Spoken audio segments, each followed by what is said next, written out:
My dear friends, my dear masters and my dear God's, ఎవరైతే ఆధ్యాత్మికతలో ప్రవేశించదలుచుకున్నారో, అందులో అగ్రగామి అవుతున్నారో వాళ్ళు ఈ యొక్క జ్ఞాన రత్న మాలికను వేసుకుని ఉంటారు. 9 రత్నాలతో కూడుకుని ఉన్న ఈ రత్న మాలిక ఇది. కనుక మనం ఈ పిరమిడ్ జ్ఞాన నవరత్నాలు అనే విషయం గురించి మనం తెలుసుకుంటున్నాము. 9 జ్ఞాన రత్నాలు ఉన్నాయి. ఈ యొక్క ఆధ్యాత్మిక ప్రపంచంలో ఒక ఆధ్యాత్మికతను కోరుకున్న వ్యక్తి సంపాదించుకోవాల్సిన రత్నాలు 9. ఆ రత్నాలతో, ఆ రత్నమాలతో సుశోభితుడు కావాలి. అలా ఉన్నవాళ్లే పిరమిడ్ మాస్టర్స్. ఏమిటయ్యా ఆ 9 రత్నాలు ఉన్న ఈ యొక్క జ్ఞాన నవరత్న మాలిక అంటే, మొట్టమొదటిది ఆత్మే పరబ్రహ్మము, 2 జీవుడే దేవుడు, 3 దేహమే దేవాలయము, 4 శ్వాసే గురువు, 5 సమయమే సాధన, 6 సహనమే ప్రగతి, 7 అనుభవమే జ్ఞానము, 8 దానమే ధర్మము, 9 ధర్మమే పుణ్యము. ఈ 9 సూత్రాలు. వీటి వెనుకాతలు ఉన్న ఆ సిద్ధాంతాలని మనం తెలుసుకుందాం. My dear friends, my dear masters and my dear God's. మొట్టమొదటిది ఏంటంటే ఆత్మే పరబ్రహ్మము. వేదాలలో మహావాక్యాలను ఉన్నాయి. అహం బ్రహ్మాస్మి, తత్వమసి శ్వేతకేతో, అయమాత్మా బ్రహ్మ, ప్రజ్ఞానం బ్రహ్మ. ఈ 4 మహావాక్యాలు అంటారు. అంటే గొప్ప సిద్ధాంతాలు. మొట్టమొదటి ఏంటంటే అహం బ్రహ్మాస్మి. బ్రహ్మ అంటే ఏమిటి? బ్రహ్మము అంటే సృష్టికి ఆధారభూతమైన మూల చైతన్యం, విరాట్ మూల చైతన్యమును మనం బ్రహ్మము అంటాం. అహం అంటే సంస్కృతంలో నేను, అహం బ్రహ్మాస్మి అంటే నేను ఆ మూల చైతన్యాన్ని. ఆ మూల చైతన్యం యొక్క శకలమే ఈ నేను. ఆ మూల చైతన్యంలోని ఒకానొక బిందువే నేను. ఈ నేను అనేది అదే. చూసారా? ఇది మహావాక్యాలన్నిట్లో మొట్టమొదటి మహావాక్యం. వేదాల్లో 4 మహావాక్యాలు ఉన్నాయి. అహం బ్రహ్మాస్మి, తత్వమసి, అయమాత్మా బ్రహ్మ, ప్రజ్ఞానం బ్రహ్మ. ఈ 4 కూడాను మొట్టమొదటిది ఋగ్వేదంలోంచి అహం బ్రహ్మాస్మి అంటే, తెలుగులో మనం ఏం చెప్పుకున్నామంటే ఆత్మే పరబ్రహ్మ. ఏదైతే నేను నేను నేను నేను అంటున్నానో, అహం అహం అహం అహం అని చెప్పేసి, ఆ నేను అనేది పరబ్రహ్మ. ఘటాకాశానికి చితాకాశానికి తేడా లేనట్టు ఈ ఘటాకాశం అనేది నేను, చితాకాశం అనేది బ్రహ్మం. ఒక కుండ ఉంది, ఇలా ఉంటుంది కుండ. ఈ కుండ లోపల ఉన్న ఆకాశం మనం ఏమంటామంటే ఘట ఆకాశం అంటాం. బయట ఉన్నదాన్ని చిదాకాశం అంటాం. కనుక ఈ లోపల ఉన్న ఆకాశమే బయట ఉన్న ఆకాశం, తేడా లేదు కదా. చూశారు? కనుక ఈ అహం అనేది ఘటాకాశం అయితే బ్రహ్మం అనేది చిదాకాశం. కనుక ఈ ఘటాకాశమే చిదాకాశము. ఆత్మే పరబ్రహ్మము, స్పేస్. ఈ ఖాళీయే ఆ ఖాళీ, ఈ శూన్యమే ఆ శూన్యము, ఈ నేనే ఆ నేను, ఈ చైతన్యమే ఆ చైతన్యము, ఒకటే. కనుక మై డియర్ ఫ్రెండ్స్, కనుక ఈ వేదాంత గ్రంథాలు చదివిన వాళ్ళందరికీ ఇది చాలా ఈజీగా అర్థమవుతుంది. ఇది పుస్తకపరంగా గ్రంథపరంగా అర్థం చేసుకున్న వాళ్ళు మరి వాళ్ళు ఆ యొక్క వేదాంత మూర్తులు కనుక. అయితే ఆ వేదాల్లో చెప్పిన ఋషులు వాళ్ళు అనుభవమూర్తులు. వాళ్ళు తాము ధ్యానం చేసి చేసి చేసి చేసి చేసి చేసి చేసి అనుభవంతో ఆ చిదాకాశమే ఈ ఘటాకాశం అని తెలుసుకున్నారు. అనుభవంతో చెప్పిన మాటలను క్రోడీకరించినప్పుడు ఆ యొక్క అక్షరాలను చదివి అవి అర్థం చేసుకున్నప్పుడు సిద్ధాంతపరంగా అర్థం చేసుకున్న వాళ్ళు వేదాంతమూర్తులు, అనుభవపూర్వకంగా అర్థం చేసుకున్న వాళ్ళైతే యోగమూర్తులు. పిరమిడ్ మాస్టర్లు అందరూ కూడాను యోగమూర్తులు. పుస్తకం చదివి అర్థం చేసుకోలేదు, తాము ధ్యానం చేసి చక్కగా అనుభవం తెచ్చుకున్నవాళ్ళు. ఎలాగైతే ఉపనిషత్ కర్తలు వేద ఋషులు ఏ విధంగా అయితే తమ మనసును కట్టడి చేసుకుని తమ నేనుని ఖాళీ చేసుకుని ఏ అయితే అనుభవాన్ని పొందారో దానినే పిరమిడ్ మాస్టర్స్ అందరూ కూడా పొందినవాళ్ళు. అయితే సంసారంలో ఉంటేనే ఎలా చేస్తున్నారంటే వీళ్ళు ఎన్నో గత జన్మల్లోనే ఎంతో సాధన చేసి చేసి చేసి ఎన్నో పొంది చివరికి మళ్ళీ భూమండలానికంతా కూడా ఒక దివ్య దర్శనం కలిగించేందుకు అవతరించిన వాళ్ళు పిరమిడ్ మాస్టర్లు.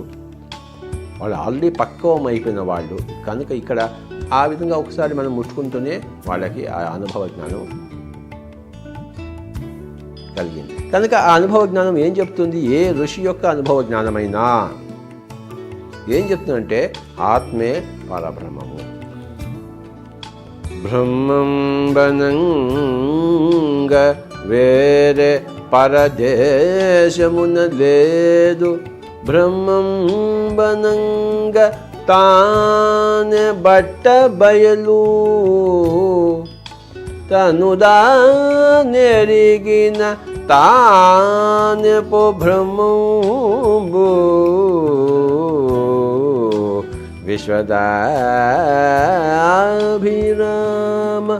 వినురవేమ. చూశారా? బ్రహ్మం బనంగా వేరే పరదేశమున లేదు, బ్రహ్మం బనంగా తానే బట్ట బయలు, తనుదానెరిగిన తానే పో బ్రహ్మంబు, విశ్వదాభిరామ వినురవేమ. తనలో సర్వం ఉండగా తన లోపల వెదుకలేక ధర వెదకెడి ఈ తనువుల మోసడి ఎద్దుల మనముల తెల్పంగ వశమే వశమే వశమే మహిళో వేమ.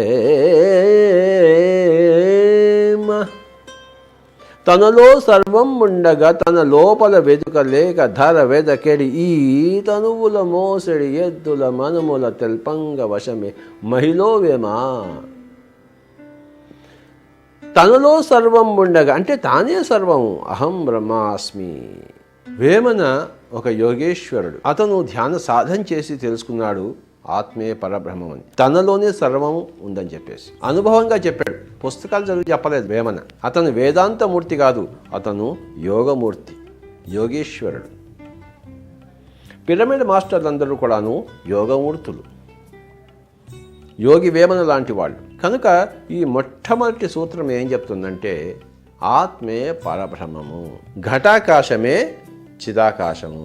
కనుక మై డియర్ ఫ్రెండ్స్, ఇది మొట్టమొదటి రత్నం, జ్ఞాన రత్నం, జ్ఞాన నవ రత్న మాలికలో మొట్టమొదటి రత్నము ఆత్మే పరబ్రహ్మం. దీన్ని అద్వైతము అన్నారు. అద్వైతం అంటే ఇది అది రెండుగా లేవు, ఒకటేగా ఉంది, అద్వైతము.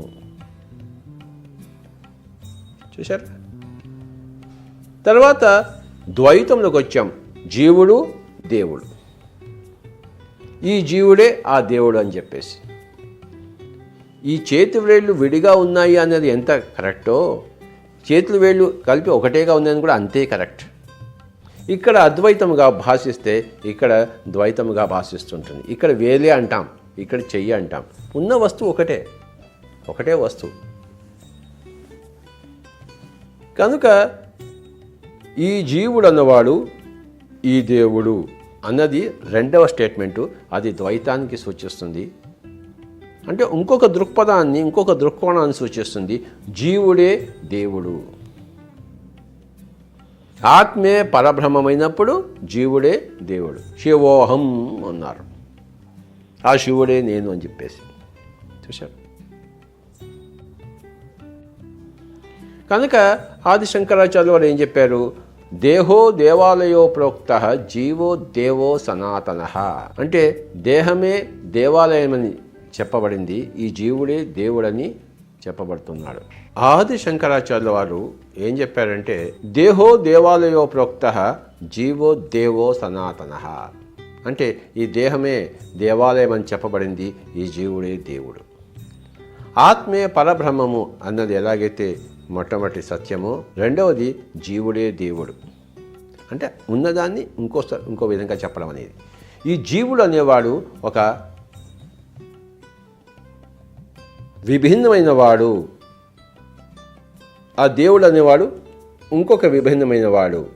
ఎలాగైతే తల్లిలోంచి ఒక బిడ్డ వచ్చిందో, మరి ఆ బిడ్డ తల్లి వేరువేరే కానీ ఒకటే పదార్థం కదా, అందులోంచి ఇది ఉత్పత్తి అయింది కదా. చెట్టులోంచి విత్తనం వచ్చినప్పుడు ఆ చెట్టు విత్తనము ద్వైతమా అద్వైతమా? చెట్టులోని భాగమే కదా విత్తనము, కనుక అద్వైతము. కానీ విత్తనం విడిగా ఊడిపడింది కనుక అద్వైతం కూడాను. ఆ విడిగా ఊడిపడినప్పుడు అదొక చిన్న బిడ్డగా ఉన్నప్పుడు ఆ జీవుడు, ఈ యొక్క తల్లి అయిన దేవుడు రెండు ఒకటే. కనుక దాన్ని జీవుడే దేవుడు అన్నాం. ఒక తల్లి గర్భంలోంచి శిశువు వచ్చింది అంటే తల్లి గర్భంలో ఉన్నప్పుడు అది వేరా ఇది వేరా, అద్వైతమే కదా. విడిగా వచ్చినప్పుడు ద్వైతం కదా, విడిగా వచ్చినప్పుడు కూడాను అది యాక్చువల్లీ అద్వైతమే, కానీ ద్వైతంగానే భాషిస్తోంది. కనుక ద్వైతంగా భాషించినప్పుడు దాన్ని ఏమనుకుంటున్నామంటే మనం జీవుడే దేవుడు. కనుక ఆ ద్వైతంలో కూడాను అద్వైతంనే చూడాలి. జీవుడు దేవుడు అని రెండు విడిగా వచ్చినా ఆ జీవుడే దేవుడు అని తెలుసుకోవాలి. అది రెండవ సత్యము. ఈశ్వరుడు శివుడు దేవుడు అనుకున్నాం అనుకో, మనం ఏదో మానవుడు అనుకున్నాం అనుకో, శివోహం అంటే ఆ దేవుడే నేను. కనుక మై డియర్ ఫ్రెండ్స్, రెండవ సత్యం ఏంటంటే జీవుడే దేవుడు. మూడవది ఏంటంటే దేహమే దేవాలయం. ఏమిటి దేవాలయము? మరి ఏ దేవుడైతే ఏ గృహంలో ఉన్నాడో ఆ గృహం పేరే కదా దేవాలయము.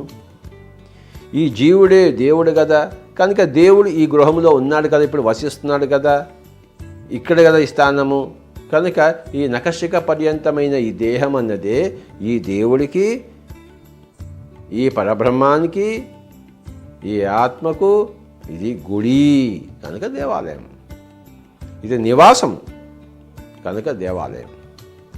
కనుక ఆది శంకరాచార్యుల వారు చెప్పారు దేహో దేవాలయో ప్రోక్త జీవో దేవో సనాతన. ఈ జీవుడే సనాతనమైన దేవుడు. ఈ దేహమే జీవుడికి దేవాలయము, దేవుడికి దేవాలయము. కనుక మన దేహాన్ని మనం ఒక దేవాలయంగా పరిగణించాలి కానీ ఇదేదో మలమూత్ర సముదాయము అని చాలా నీచంగా నికృష్టంగా దేహాన్ని కొంతమంది అనుకుంటారు. వాళ్ళు అసలు ఎందుకు పుట్టారు ఇక్కడికి? ఇదేదో పవిత్రమైనదని తెలుసుకున్నప్పుడే కదా ఇక్కడ పుట్టారు. దేహాన్ని కోరుకున్నారు, దేహాన్ని కోరుకోకుండా వాళ్ళు రాలేదు కదా. కనుక దేహం అత్యంత పవిత్రమైనది, దేవాలయమైనది, ప్రతిదీ పవిత్రమైనదే సృష్టిలో. ఈ దేహంలో కొన్ని కోట్ల అణులు, ఆ జీవకణాలు, ప్రతిదీ ఒక జీవుడే, ఆ ప్రతిదీ ఒక దేవుడే. కనుక దేన్నైనా తక్కువగా చూడడం అనేది అది అనాధ్యాత్మికత. ఈ దేహాన్ని తక్కువగా చూడడం అనేది, దాన్ని అల్పంగా చూడడం అనేది మై డియర్ ఫ్రెండ్స్ అది ఆధ్యాత్మికత కాదు. దేహమే పవిత్రమైన దేవాలయం. ఈ జీవుడే దేవుడు.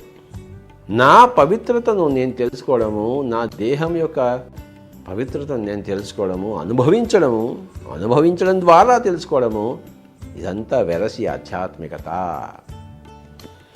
ఆధ్యాత్మికత అన్నది ఒక ప్రాక్టికల్ సైన్స్. థియరిటికల్ సైన్స్ అనుకుంటే అది వేదాంతము, ప్రాక్టికల్ సైన్స్ అనుకుంటే అది యోగం. కనుక ఆ వేదాంతం వరకు, థియరీ వరకు పరిమితమైతే ఆ మనిషి యొక్క ఆధ్యాత్మికత అనాహత చక్రంలో మటుకే ఉన్నవాడే. అభ్యాసంలో ఉన్నవాడంటే ఎగసి ఆజ్ఞాచక్రానికి వచ్చినవాడు. కనుక ఇక్కడ వేదాంతమూర్తి అయితే ఇక్కడ యోగమూర్తి. ఇక్కడ గ్రంథపరంగా పఠనపరంగా తెలుసుకున్నప్పుడు ఇక్కడ అభ్యాసపరంగా తెలుసుకుంటాడు. అహం బ్రహ్మాస్మి అంటాడు, నువ్వు కూడా అదే అంటాడు. తత్వమసి శ్వేతకేతో అయం ఆత్మా బ్రహ్మ అంటాడు. ఈ ఆత్మ పరబ్రహ్మం అంటాడు. మై డియర్ ఫ్రెండ్స్, ప్రజ్ఞానం బ్రహ్మ అంటాడు. ఏమిటయ్యా జ్ఞానం అంటే మనం తెలుసుకుందాము. అనుభవమే జ్ఞానం. అది 7వ జ్ఞాన నవరత్నము. మొట్టమొదటి నవరత్నం ఏంటంటే పిరమిడ్ జ్ఞాన నవరత్నాలలో ఈ పిరమిడ్ జ్ఞాన నవరత్న ఖచ్చిత మాలికలో మొట్టమొదటి రత్నము ఆత్మే పరబ్రహ్మము. రెండవది ఏంటంటే జీవుడే దేవుడు. మూడవది ఏంటంటే దేహమే దేవాలయం. ఇవన్నీ చిన్నప్పటి పిల్లలకు చెప్పాలి పెద్దవాళ్ళు. అలా చెప్పిన వాళ్ళే పెద్దవాళ్ళు.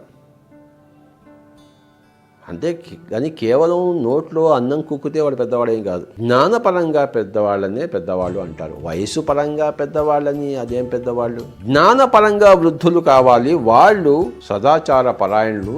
వాళ్ళు అందరినీ సదాచారంలో దింపగలరు. సద్వస్తువును విశదీకరించగలరు. అందరికీ సద్వస్తువును, సజ్ఞానాన్ని పరిచయం చేయగలరు. వాళ్ళే సద్గురువులు. ఏమిటాయి అంటే అందులో మొట్టమొదటిది ఆత్మే పరబ్రహ్మం. రెండవది జీవుడే దేవుడు. చిన్నప్పటి నుంచి మనము పిల్లలకు లెక్కలు నేర్పిస్తాము. ఎలా నేర్పిస్తాము? 2 రెళ్ళ 4, 2 నాలుగుల 8, 2 ఎనిమిదిల 16. A for Apple, B for bat, C for cat అంటుంటాం. అలాగే ఈ ఆధ్యాత్మిక కూడాను ఉగ్గుపాదతోనే చెప్పాలి. ఏ అంటే ఆత్మ, బి అంటే భగవాన్, సి అంటే కాన్షియస్నెస్, డి అంటే దేవ, ఈ అంటే ఎలిమెంటల్స్. కనుక ఈ భాషను నేర్పించాలి. అంటే స్పిరిచువల్ సైన్స్ టెక్నాలజీని, ఆ పదజాలాన్ని నేర్పించాలి. ఆ యొక్క ఆధ్యాత్మిక శాస్త్ర నవరత్నాలను పిల్లలకి చిన్నప్పటి నుంచే బోధపరచాలి. ఏమిటయ్యా అంటే ఆత్మే పరబ్రహ్మము, జీవుడే దేవుడు, దేహమే దేవాలయం. మరి వీటన్నిటినీ మనం అనుభవపూర్వకంగా తెలుసుకోవాలంటే శ్వాస అనే గురువు గారి దగ్గరికి చేరాలి. శ్వాస ప్రకృతిలో ఒక భాగం. శరీరంలో, నా శరీరం కూడా ఒక ప్రకృతే, కానీ నా శరీరంలో భాగం కాదు శ్వాస. నా మనస్సు కూడా ఒక ప్రకృతే, కానీ నా మనసులో భాగం కాదు శ్వాస. నా బుద్ధి కూడా నా ప్రకృతే, కానీ నా బుద్ధిలోని భాగం కాదు, జీవుడిలోని భాగం కాదు, పరబ్రహ్మంలోని భాగము ఒక శ్వాస. కనుక పరబ్రహ్మం తెలుసుకోవాలంటే ఆ పరబ్రహ్మంలోని ఒక భాగమైన, పరప్రకృతిలోని ఒక భాగమైన, మూల ప్రకృతిలో ఒక భాగమైన ఆ శ్వాసతో మనం అనుసంధానితులము కావాలి. ఎవరితో అయినా మనం భక్తి శ్రద్ధతో ఉండాలంటే వారిని గురువుగారు అంటే ఆటోమేటిక్గా భక్తి శ్రద్ధ వచ్చేస్తాయి. కనుకనే శ్వాసని మనం గురువుగారు అని పిలుస్తున్నాం. ఎందుకంటే శ్వాస పట్ల మన భక్తి శ్రద్ధ ఉండవలే. ప్రాణాయామ ప్రక్రియలో, ధ్యాన ప్రక్రియలో. కనుక శ్వాసను ఏం చేస్తున్నాం మనం? గురువు గారు అంటున్నాం. పిరమిడ్ జ్ఞాన నవరత్నాలు అనే ఈ యొక్క ఫిలాసఫీలో, ఫండమెంటల్ ఫిలాసఫీలో, మూల సిద్ధాంతాల వివరణలో 4వదిగా ఆత్మీయ పరబ్రహ్మం అనేది మొట్టమొదటిగా, జీవుడే దేవుడు అన్నది 2వదిగా, దేహమే దేవాలయం అన్నది 3వదిగా, శ్వాసే గురువు అన్నది 4వదిగా మనం ప్రవచించుకుంటున్నాం, అర్థం చేసుకుంటున్నాం. శ్వాస అనేది దాని పట్ల మన భక్తి శ్రద్ధలు విజృంభిపోవాలి. దాంతో మనం మమేకం కావాలి. హాయిగా ఇలా కూర్చున్నాము, చేతుల్లో చేతులు పెట్టుకుని, వేళ్లలో వేళ్ళు పెట్టుకుని, కాళ్ళు 2 మూసుకుని, మన శ్వాస మీద మన ధ్యాస. మన మనసు ఎక్కడికో ముగ్గురు దగ్గరికి వెళ్ళిపోతుంది, పిల్లల దగ్గరికి వెళ్ళిపోతుంది, పక్కింటి వాళ్ళ దగ్గరికి వెళ్తుంది. దాన్ని తీసుకొచ్చి మళ్ళీ శ్వాస, అయ్యో శ్వాస గురువు గారు ఏమనుకుంటారో, మరి బయటికి వెళ్ళిపోతే మనసుని అక్కడే కూర్చోబెట్టాలి ఆ గురువు గారి దగ్గర. కనుక ఎప్పుడైతే యోగ సిద్ధాంతం శ్వాసతోనే, యోగ ఆచరణ, యోగ అభ్యాసం పెదవులతో కాదు, మెదడుతో కాదు. పెదవులు మెదడు రెండింటినీ నిర్మూలం చేసి, అంటే నోటిలో మాట లేకుండా, మనసులో భావం లేకుండా, ఆలోచన లేకుండా ఈ శ్వాసతో ఏకీకృతం కావాలి. ఆ గురువుతో మనం ఏకము కావాలి, గురువులో లయము చెందవాలి. కనుక అభ్యాసం అనేది శ్వాస దగ్గర నుంచే ప్రారంభమవుతుంది. పిరమిడ్ జ్ఞాన నవరత్నాల్లో మొట్టమొదటి 3 ఆ సిద్ధాంతీకరణము, తర్వాత వచ్చే 4 అభ్యాస ప్రకరణము, చివరిలో వచ్చే 2 ఏంటంటే ఆ యొక్క కర్మ ప్రకరణం. ఈ అభ్యాస ప్రకరణంలో శ్వాసే గురువు అన్నది మొట్టమొదటి సూత్రం. ఆ గురువు గారి దగ్గర తిష్ట వేసుకుని కూర్చోవాలి. ప్రతిరోజు 1 గంట, 2 గంటలు, 3 గంటలు. ఎవరిలో ఎంత తపన ఎంత ఎక్కువగా ఉంటే తాను మోక్షగామి కావాలని చెప్పేసి, తాను ఒక ఎన్లైటెండ్ మాస్టర్ కావాలని చెప్పేసి, తాను ఒక బుద్ధుడు కావాలని చెప్పేసి ఎంత తపన ఉంటే అంత ఎక్కువగా చేయవాలి. కనీసపక్షంగా ఎవరు ఎంత వయస్సు ఉంటుందో అన్ని నిమిషాలు ఖచ్చితంగా ఆ యొక్క శ్వాస మీద ధ్యాస ప్రతి వ్యక్తి ప్రతిరోజు ఉంచాలి. అంటే 10 ఏళ్ల పిల్లవాడు 10 నిమిషాలు, 20 ఏళ్ల పిల్లవాడు 20 నిమిషాలు, 30 ఏళ్ల పాప మరి 30 నిమిషాలు, 50 ఏళ్ల పాప మరి 50 నిమిషాలుగా ఎవరి వయస్సు ఎంత ఉందో అన్ని నిమిషాలు ఖచ్చితంగా కూర్చోవాలి. ఏక దీక్షగా ధ్యాన సాధన. ధ్యాన గురువు ఎవరు? శ్వాస. మనం ఎంత సమయం కేటాయించాలి? మీరు ఎంత సమయం కేటాయిస్తే అంత సాధన అవుతుంది. మీరు 5 నిమిషాలు సంగీతాన్ని కేటాయిస్తే ప్రతిరోజు 5 నిమిషాల సాధన అవుతుంది. 5 గంటలు కేటాయిస్తే 5 గంటల సాధన అవుతుంది సంగీతంలో. మరి రోజుకి 5 నిమిషాల సాధన చేస్తే అది ఎప్పటికాను అది సాధన అనిపించుకోదు. 3 గంటలు, 4 గంటలు, 5 గంటలు ఏదైనా సాధన చేస్తే కానీ అది సాధన అనిపించుకోదు. కనుక అంత సమయాన్ని కేటాయించాలి. కనుక ఆ సమయాన్ని కేటాయించడమే సాధన అవుతుంది. కనుక ఆ సమయమే సాధన అన్నారు. ఎక్కువ సమయం కేటాయిస్తే ఎక్కువ సాధన, తక్కువ సమయం కేటాయిస్తే తక్కువ సాధన. అసలు సమయమే కేటాయించలేదు అంటే సాధనే లేదు. కనుక సమయమే సాధన. క్రికెట్ని సాధించాలంటే ఆ క్రికెట్కి సమయాన్ని కేటాయించాలి. సంగీతాన్ని సాధించాలంటే ఆ సంగీతానికి సమయాన్ని కేటాయించాలి. ఒక పుస్తకం రాయాలి అంటే దాన్ని రాయడానికి సమయాన్ని కేటాయించాలి. ఒక పుస్తకం చదవాలి అంటే ఆ పుస్తకం చదవడానికి సమయాన్ని కేటాయించాలి. కనుక ధ్యానం చేసుకోవాలి అంటే ధ్యానానికి సమయాన్ని కేటాయించాలి. ఆ సమయాన్ని కేటాయించడమే సాధన అవుతుంది. కనుక సమయమే సాధన అని చెప్పేసి 5వ రత్నంగా మనం పేర్కొంటున్నాం. మొట్టమొదటి రత్నము ఆత్మే పరబ్రహ్మము, 2వది జీవుడే దేవుడు, 3వది దేహమే దేవాలయము, 4వది శ్వాసే గురువు, 5వది సమయమే సాధన. పట్టుపట్టరాదు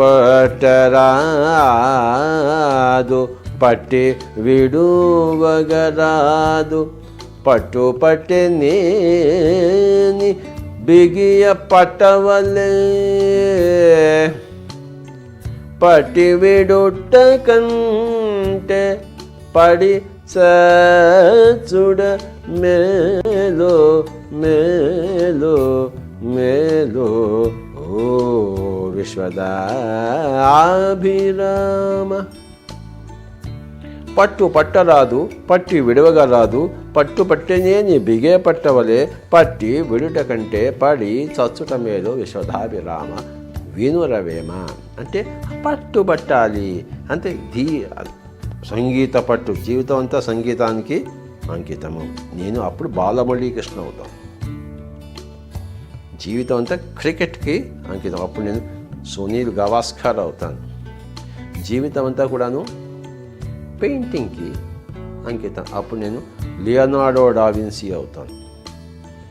జీవితం అంతా రచనకు అంకితము, నేను కాళిదాసుని అవుతాను.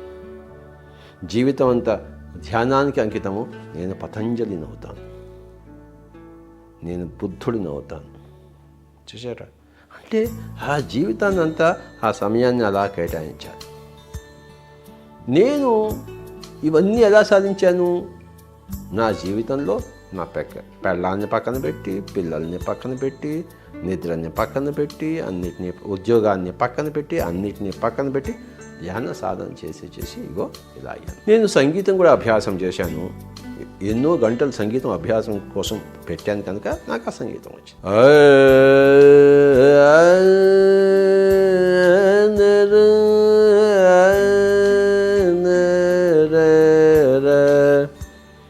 నిరేగా మాగరే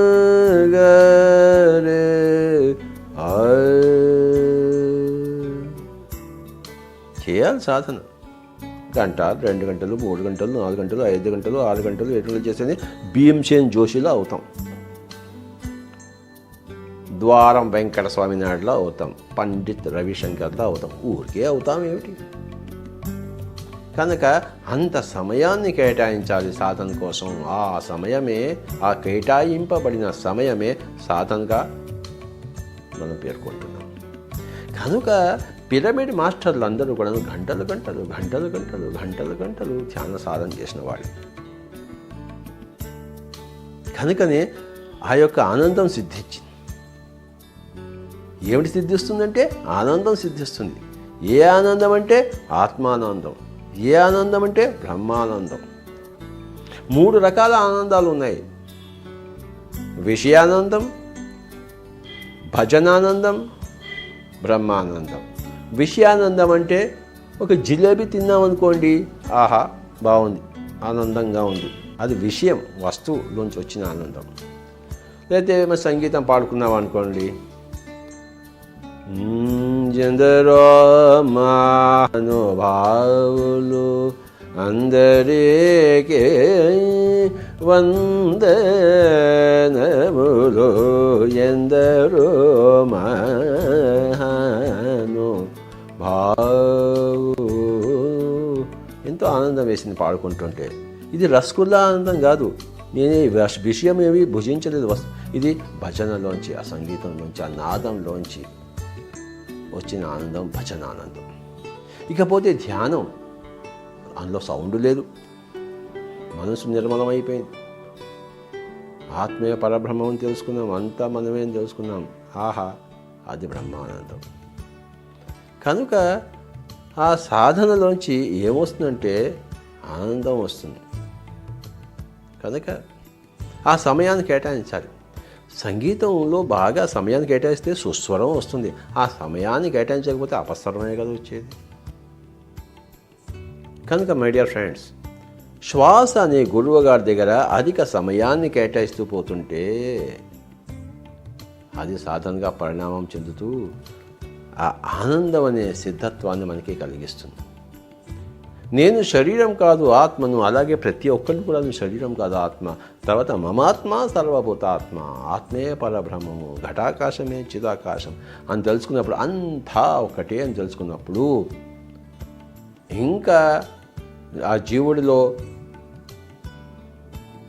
సర్వ మలాలు తొలగిపోయాయి, సర్వ కమలాలు వికసించుకున్నాయి. కనుక అది ఆ యొక్క సాధన, సమయమే సాధన, సాధన ద్వారా వచ్చే సిద్ధత్వం. ఈ మధ్యలో మనకి ఎంతో అసహనంగా ఉంటుంది. ధ్యానంలో కూర్చుంటాము, లేచిపోబుద్ధి చేస్తుంది. అక్కడ ఇండియా ఆస్ట్రేలియా క్రికెట్ జరుగుతుంది, అది చూద్దాం అనిపిస్తుంది. ఇక్కడేమో నేను ధ్యానం చేయాలి, అక్కడేమో వాళ్ళు క్రికెట్ ఆడుతున్నారు. క్రికెటా ధ్యానమా? ధ్యానం వదిలిపెట్టేసి క్రికెట్ పోతే వాడికి క్రికెట్ ఇంపార్టెంట్ ధ్యానం కన్నా. క్రికెట్ వదిలిపెట్టేసి ధ్యానం చూశాడనుకో, వాడి క్రికెట్ కన్నా ధ్యానం ఎక్కువ. దేనికి ఎక్కువ ప్రాముఖ్యతనిస్తామో జీవితంలో, దేని వెంట ఎక్కువగా పడతామో అది మనకి లభ్యమవుతుంది. దేనికి ఎక్కువ ప్రాముఖ్యత ఇవ్వలేదో, దేని వెంట పడలేదో అది మన దగ్గరికి ఎలా వస్తుంది? సో మై డియర్ ఫ్రెండ్స్, ఎక్కువ సమయాన్ని కేటాయించాలి సాధనకు. మధ్యలో ఎన్నో అవాంతరాలు వస్తుంటాయి.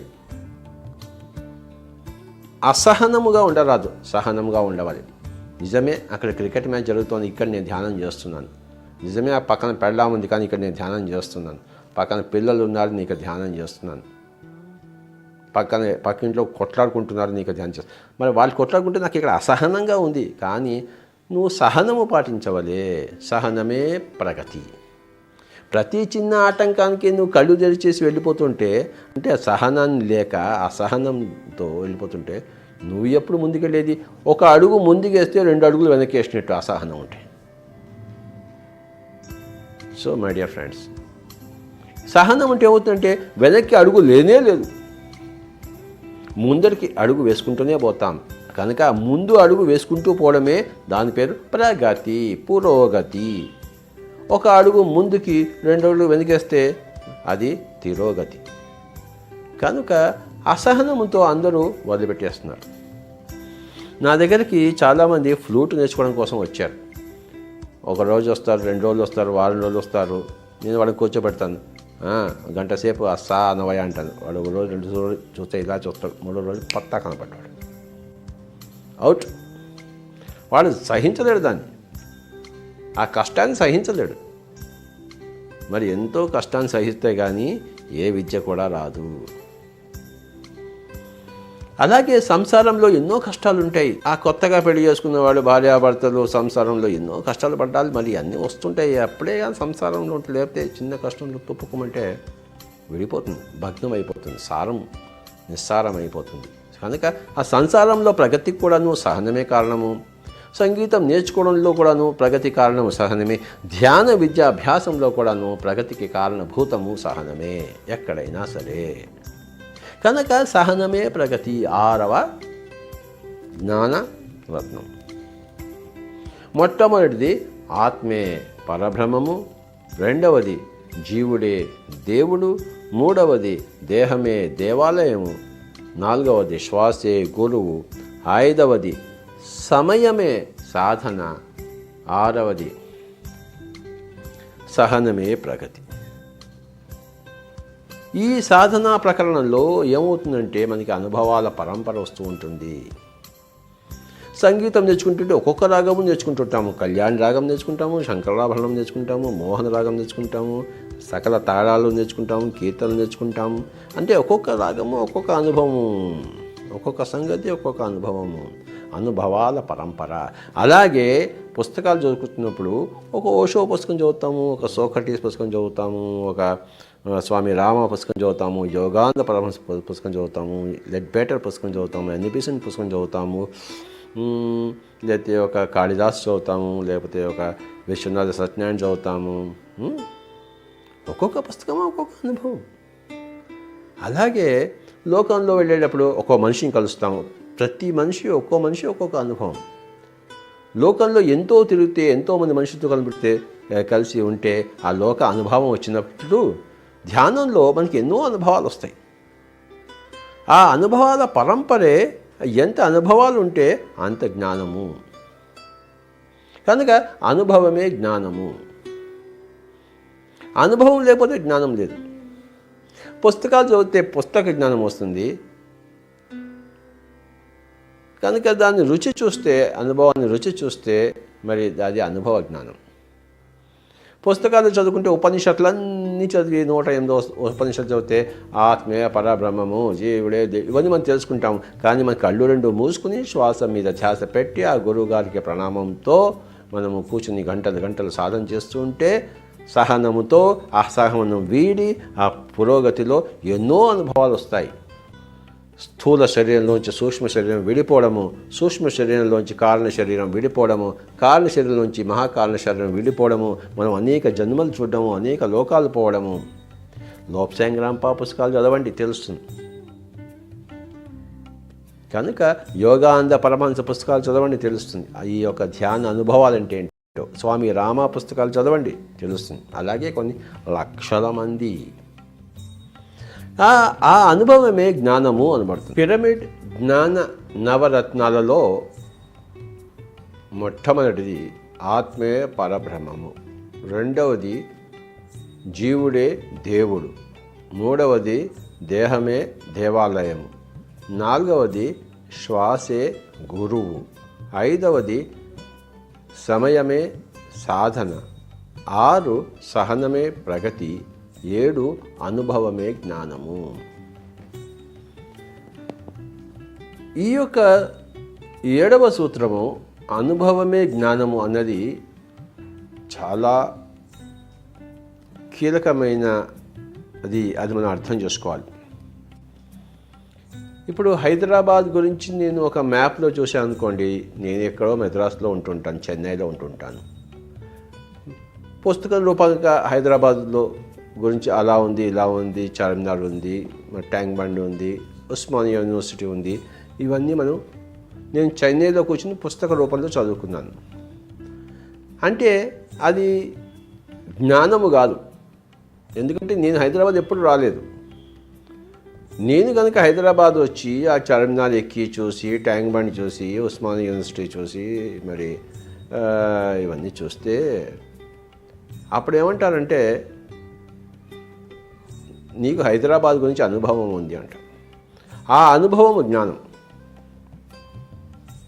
అలాగే నేను పుస్తకపరంగా ఏదో ఉపనిషత్తు చదివి, చాందోగ్య ఉపనిషత్తు చదివి, ముండాక ఉపనిషత్తు చదివి, లేకపోతే భగవద్గీత చదివి, బ్రహ్మసూత్రాలు చదివి, మరి శంకర భాష్యం చదివి నేను దేవుడిని, నేను పరబ్రహ్మాన్ని, ఈ దేహమే దేవాలయం అనుకుంటే ఆ విధంగా తెలుసుకోవడమే, పుస్తకపరంగా తెలుసుకోవడమే. కానీ అనుభవము అంటే నువ్వు స్వంతంగా కూర్చుని కళ్ళు 2 మూసుకుని నీ శ్వాస మీద ధ్యాస పెట్టి నీ చిత్తవృత్తి నిరోధం గావించుకుని ఆ యొక్క విశ్వశక్తి యొక్క ప్రాణశక్తి ఆ యొక్క ఆవాహన చేసుకుని నాడీ మండలంతో శుద్ధమైన తర్వాత అనేక జన్మల నుంచి వచ్చిన ఆ యొక్క కర్మ అంతా ప్రక్షాళనమైన తర్వాత ఒకనొక దివ్యచక్షువుని వికసించుకొని నువ్వు అన్ని గత జన్మలని చూసుకుని రాబోయే పరిస్థితులను చూసుకుని అనేక లోకాలు దర్శించి త్రికాల జ్ఞానం సంపాదించి మరి అంత జ్ఞానసారమంతా తెలుసుకున్నప్పుడు దాని పేరు అనుభవము. సో నువ్వు పుస్తకపరంగా నువ్వు ఆధ్యాత్మికత నేర్చుకుంటే దాన్ని జ్ఞానము అనము, పాండిత్యం అంటాం. కనుక పాండిత్యం వేరే, జ్ఞానం వేరే. థియరీ నేర్చుకుంటే పండితుడు, దాని అనుభవంలో తెచ్చుకుంటే వాడు యోగి. సో థియరీ వస్తే దాన్ని పాండిత్యం అంటాము, అనుభవం వస్తే దాన్ని జ్ఞానం అంటాం. కనుక అనుభవమే జ్ఞానము.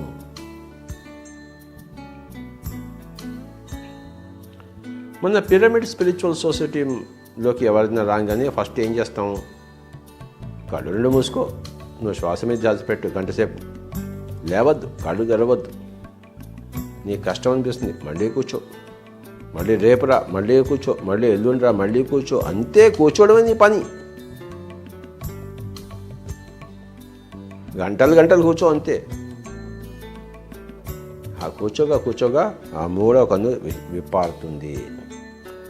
ఆ యొక్క కుండలిని శక్తి పడగ ఎత్తుతుంది అంటారు. అది 1000 పడగల పాము కావాలి.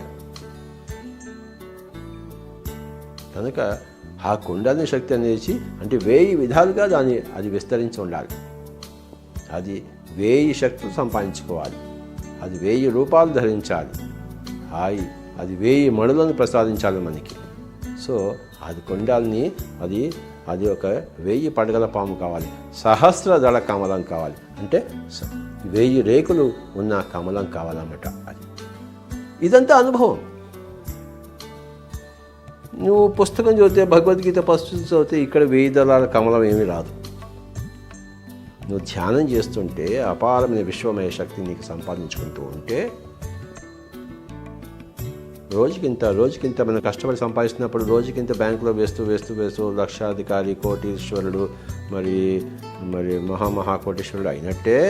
మరి బిర్లా టాటాల దగ్గర కొన్ని లక్షల కోట్ల రూపాయలు ఉన్నట్టే ధ్యానం చేస్తుంటే కుండలిని శక్తి, ఆ విశ్వమయ ప్రాణశక్తి అది పోగు చేసుకుంటూ అది గొప్ప శక్తివంతమై ఆ కుండలిని శక్తి 1000 పడగల పాముగా అవుతుంది. సహస్ర ఫణిషాయి అంటే సహస్రదళ కమలం. అప్పుడు అది జ్ఞానం. అంటే అహం బ్రహ్మాస్మి, ఆత్మే పరబ్రహ్మం, జీవుడే దేవుడు, నరుడే నారాయణుడు. అప్పుడు నరుడు నారాయణుడు అవుతాడు. కనుక ఆ అనుభవం, అప్పుడు ఆ జ్ఞానం వస్తుంది అన్నమాట. అప్పుడు ఒక బుద్ధుడు అవుతాడు. ఆ ధ్యానం చేయకముందు శుద్ధోదన పుత్రుడు. ఆ 500 సంవత్సరాలు ధ్యానం చేసిన తర్వాత మహాపరినిర్వాణం పొందిన తర్వాత అతను శుద్ధోదన పుత్రుడు కాదు, అతను గౌతమ బుద్ధుడు. ఎక్కడ శుద్ధోదన పుత్రుడు, ఎక్కడ గౌతమ బుద్ధుడు? అంటే అక్కడ అనుభవం ఉంది, ధ్యానం యొక్క అనుభవం ఉంది. ఆయన మహాజ్ఞాని అయ్యాడు. ఆ ధ్యానం వల్ల, ఆ ధ్యాన అనుభవాల వల్ల, ధ్యాన అభ్యాసం వల్ల జ్ఞానము వచ్చినది. కొంత ధ్యానం చేస్తే కొంత జ్ఞానం వస్తుంటుంది, ఇంకొంచెం ఎక్కువ ధ్యానం చేస్తుంటే ఇంకొంచెం ఎక్కువ జ్ఞానం వస్తుంటుంది. గొప్ప ధ్యానంలో గొప్ప జ్ఞానం వస్తుంది. ధ్యానమే లేకపోతే ఆ జ్ఞానమే లేదు. కనుక ఆ ధ్యాన అనుభవాలనే జ్ఞానము అన్నాం. కనుక అనుభవమే జ్ఞానం.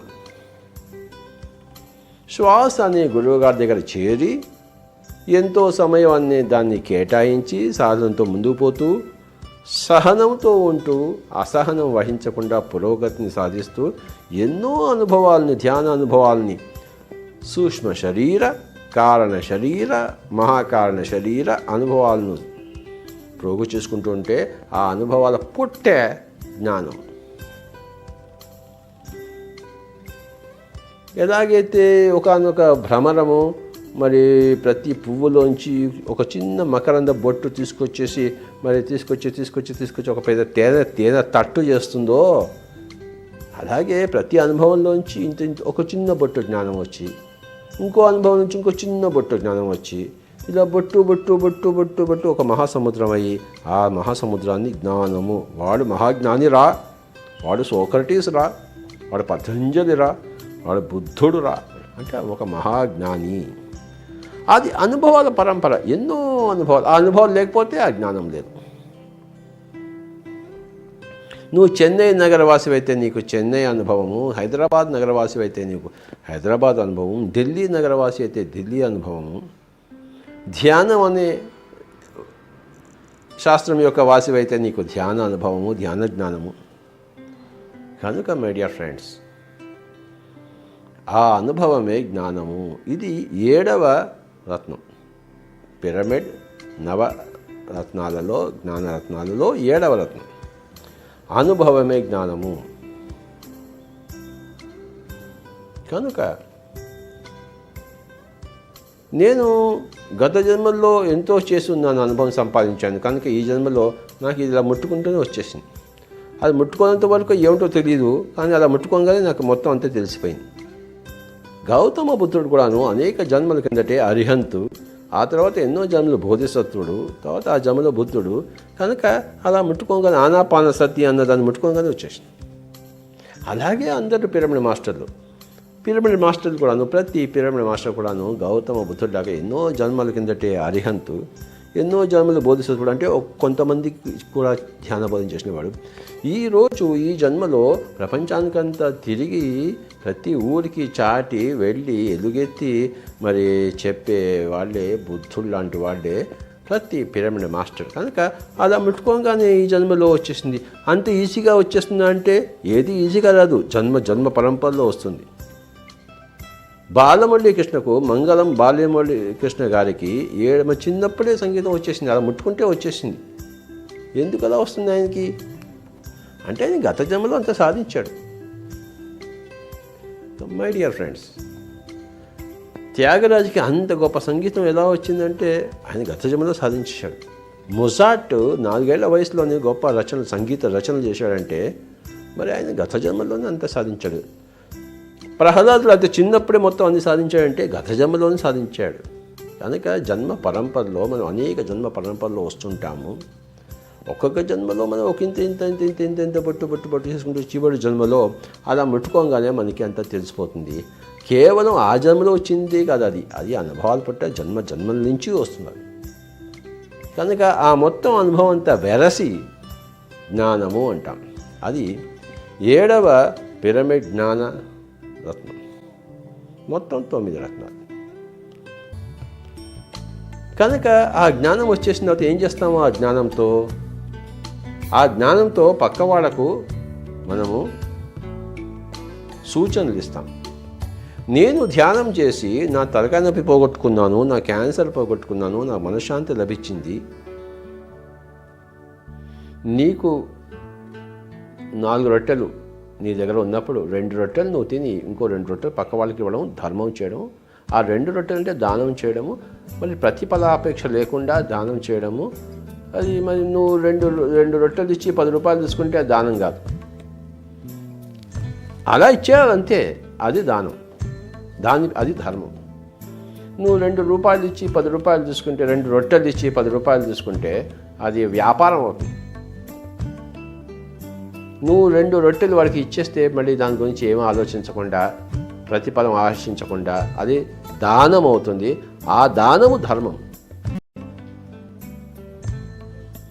నీకు ధ్యానం నేర్పిస్తాను, నాకు 1000 రూపాయలు ఇయ్యి అంటే నువ్వు ఆ ధ్యానాన్ని దానం చేసావా లేకపోతే అది నువ్వు వ్యాపారం చేస్తున్నావా? కనుక ఆ ధ్యానాన్ని దానం చేయాలి. నీ అనుభవాలను అందరికీ చెప్పాలి, వాళ్ళ దగ్గర నుంచి ఏది ఆశించకుండా. ఆ దానము నీ ధర్మం. మా గురువు గారు నాకు సంగీతం నేర్పించారు. ఆయనకి నేనేమి డబ్బులు ఇవ్వలేదు. ఆయన నాకు ఆ యొక్క సంగీత జ్ఞానాన్ని దానం చేశారు. అది ఆయన ధర్మం. అలాగే నా దగ్గరికి ఎవరు వచ్చినా కూడాను నేనేమి డబ్బులు తీసుకోను. ఎందుకంటే నేను ధర్మయుతుడను. డబ్బుల కోసం ఇంకేదైనా ఉద్యోగం చేస్తాం. కోరమండల ఫర్టిలైజర్లో ఉద్యోగం చేశాను 4 రాళ్ళు సంపాదించడం కోసం, పెళ్ళాం బిడ్డల్ని పోషించడం కోసం. అంతేగాని ధ్యానాన్ని అడ్డం పెట్టుకుని నేను డబ్బులు సంపాదించలేదు. ధ్యానం వచ్చిన తర్వాత ధ్యానం అందరికీ ఇస్తున్నాను. వాళ్ళు ఏదైనా ఇంత ఇస్తే వాళ్ళు నాకు తిరిగి దానం చేస్తే 1 రొట్టె, 2 రొట్టెలు, 2 ముక్కలు అది తింటున్నాను. నేను వాళ్ళకి దానం చేస్తున్నాను, నా దగ్గర ఉన్నది. వాళ్ళ దగ్గర ఉన్నది వాళ్ళు నాకు దానం చేస్తున్నారు.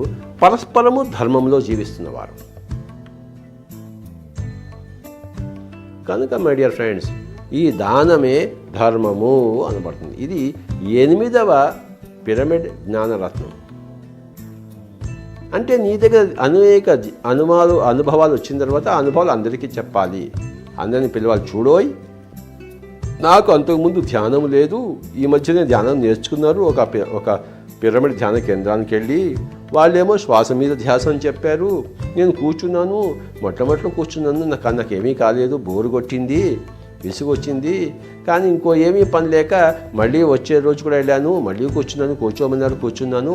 వారం రోజుల్లో ఒక విచిత్రం జరిగిపోయిందోయ్, నాకు కొన్ని నెలల నుంచి ఉన్న తలకాయ నొప్పి పోయిందోయ్ అంటాడు.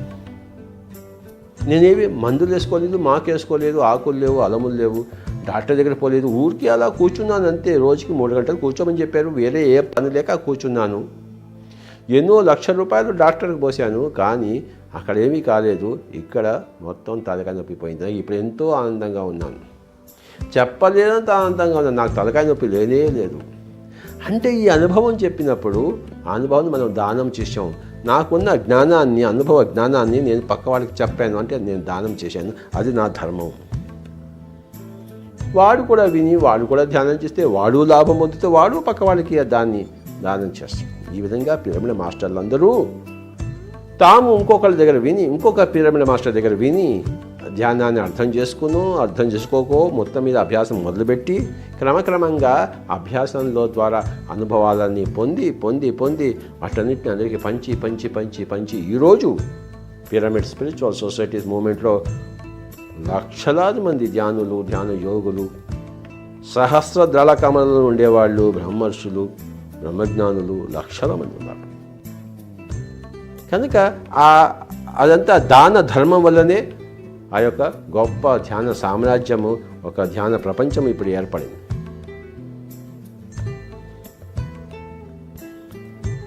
పిరమిడ్ స్పిరిచువల్ సొసైటీస్ మూమెంట్ వారి యొక్క 18 సూత్రాల ప్రణాళికలో ఒకానొక పాయింట్ ఏంటంటే, శుల్కము తీసుకోరాదు, నిశ్శుల్కముగా ఉండవలే నీ యొక్క ధ్యాన బోధ. ఎవరు వచ్చినా శుల్కము లేదు, నిశ్శుల్కము. కనుక అది దానమైంది. అక్కడ నిశ్శుల్కము ఉంది కనుక అది దానమైంది. శుల్కముతో ఉంటే అది వ్యాపారం అయిండేది, దానమైండేది కాదు. వ్యాపారం తప్పకుండా చేయాల్సిందే, పొట్టకొట్టి కోసం ఏ వ్యాపారం అయినా చేయొచ్చు. కానీ ఆధ్యాత్మికత అనేది, వ్యాపారం అనేది రెండుకి చుక్కెదురు. ప్రాపంచికంలో వ్యాపారం సరి అయినది, ఆధ్యాత్మికంలో వ్యాపారం సరికానిది. వ్యాపారం అంటే అది ఆధ్యాత్మికత కానే కాదు. అక్కడ దానమనే ధర్మమనే విరాజల వల్లే ఆ ధర్మంలోంచే నీ మోక్షం వస్తుంది. కనుక ఆత్మే పరబ్రహ్మము, జీవుడే దేవుడు, దేహమే దేవాలయము, శ్వాసే గురువు, సమయమే సాధన, సహనమే ప్రగతి, అనుభవమే జ్ఞానము. 8వది దానమే ధర్మం. మై డియర్ ఫ్రెండ్స్, దానమే ధర్మము అని తెలుసుకున్నాం.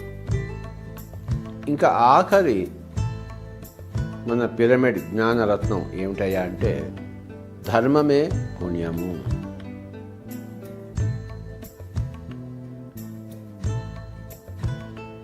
ఉప్పు కపురంబు నొక్క పోలిక నుండు చూడ చూడ రుచుల జాడవేరు. పురుషులలో పుణ్య పురుషులు వేరయ్యా వేరయ్యా వేరయ్యా. విశ్వదాభిరామ వినుర వేమ.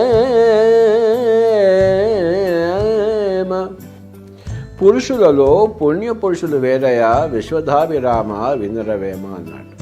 అంటే అందరూ పురుషులే, అందరూ జీవులే, కానీ పుణ్యజీవులు వేరే, పుణ్య పురుషులు వేరే. మరి ఏమిటా పుణ్యము అంటే నిత్యము ధర్మంలో ఉండేవాళ్లే ఆ పుణ్య పురుషులు. అంటే వారం రోజులకి ఒకరోజు నేను ధర్మం చేస్తాను,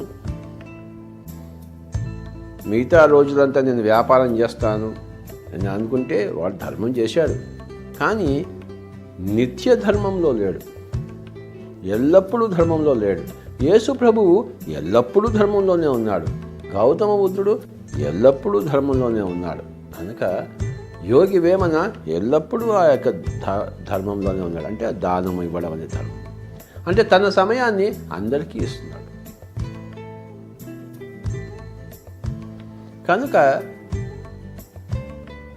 పుణ్య పురుషులు, మై డియర్ ఫ్రెండ్స్,